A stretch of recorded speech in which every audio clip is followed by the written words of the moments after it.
हे बघा मित्रांनो, आमच्या शेतामध्ये कापूस लावलेला आहे सध्या. आणि इकडे आहे बाजरी.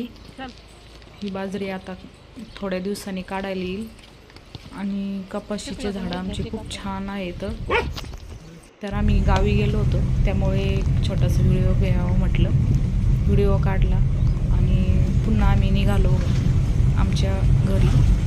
तर मला खूप असं सवय आहे व्हिडिओ वगैरे काढायची, तर मी असं काढत असते अधूनमधून व्हिडिओ वगैरे. तर हे बघा, इथं मकाची शेती आहे, ही आमची नाही आहे. तर असं पावसाळ्यामध्ये खूप गावी गेलं की खूप छान वाटतं, असं हिरवंगार लोकेशन वगैरे असतं.